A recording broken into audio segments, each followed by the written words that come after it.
Akumenye mikambi. Mikambi. Yego. Akibishijwe n'abarundi. Yego.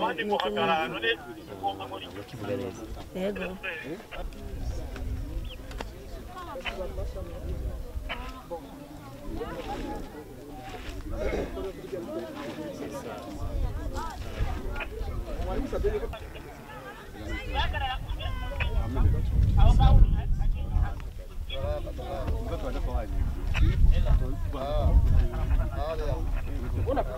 Naitwa Mariamu. Ufise imyaka ingahe? Miaka 17. 17. Yeah. Ngaha ufasha iki? Ukora iki? Kufasha kazi interprete. Ninde yakwigishije ikirundi? Chef Simiki. Waramushimiye? Yego cyane. Abarundi babafasha iki?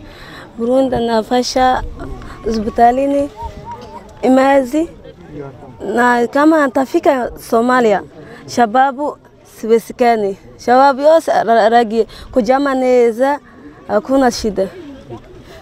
Na jukuli ya mtoto umesaidia Burundi. Iryo kwa shambere twitayeho cyabaye cyo kubanza kwegera abatware kugira ngo tumenye ibibazo abanyagihugu bafise.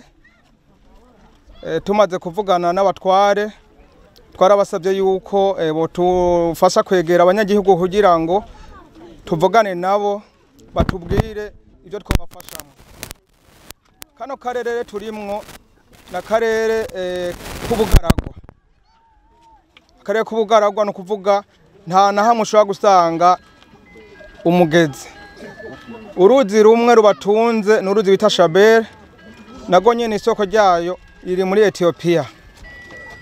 Abanyagihugu rero baca babaho mu ma village kugira ngo babone ukuntu ashobora kubaho bagaca begera ubwo ruzi Shabelle kugira baronke n'amazi. Abanyagihugu bategereye aho barakenera amazi. Twaca tubona yuko byo bavyiza tutangwe kurondera ukuntu tubaronsa amazi. Amazi bavuga yuko amazi ari ubuzima. Ikindi twabonye ko twogerageza kubitaho nuko hano hantu kano karere nta hantu na hamwe ushobora kuronka ivuriro. Kugira ngo ushika ahantu hari ivuriro bigusaba kugenda ibirometero birenga 20-30. Abagwayi rero mu banyagihugu barakona kugira ibibazo ku buryo iyo babuze aho bivuriza urumva yuko ni ngombwa baca bahasiga ubuzima. Turabafasha rero kubijanye n'amagara yabo. Imiti tuyironkezwe na Amisome nayo iraza aho ibikura igerageza kurondera mu bihugu bishobora gufasha kino gihugu cya Somalia. Twaragerageje gukora imigambi yofasha abanyagihugu kugira ngo nabarabe yuko nabo bo kwiteza imbere. Hari imigambi 28 kwateguye muri iyo 4 yaramaze gushirwa mu ngiro. Harimwo gusanura ibiraro, hari ikiraro cyahitwa Sabuni, hari ikiraro cyahitwa Mahadai, hariho ibinogo by'amazi 16 byatunganijwe mu mavirage 8 ari muri district zibiri Joar hamwe na Mahadai. Hariho kandi bikorwa bijanye n'ibyo twagiye turabasabira byazwe mu ngiro ibyo bita ibintu atari fungurwa, imisegetera, amabase, amabido, amasabune yo koga. N'imigambi yemerewe ariko itararonka uburyo. Muri ivyo harimwo gusanura amashure yasambuwe n'intambara. Harimwo gusanura n'ibindi binogo bimwe by'amazi. Harimwo ikinogo c'amazi kiri Joar Town kizofasha amazi azofasha kwivuriro iyo bita Hopital Regional Joar Town. Harimwo kandi n'ikiraro cyahitwa Libiga baratwemereye ko bazogisanura nazo kirindiriye ku buryo buboneka. Hakaba n'indi migambi irenga 200 kugeza iki gihe tuguma twishuza tutararonka inyishu yayo bako batubwira yuko bariko baravyiga.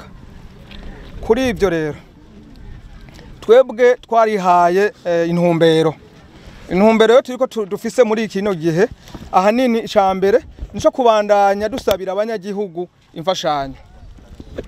Ica kabiri nico kuguma tubandanya twegera amashirahamwe ashobora kudufasha kugira ngo dufashe abo banyagihugu. Ica gatatu harimwo gukorana kubana twongereza gukorana n'intwaro n'abajejwe intwaro. Harimo kandi nikijanye ntakarakora ntabura ibigorana vyama biriho aha muri kino gihugu abanyagihugu bavuga ururimi rumwe igisomali.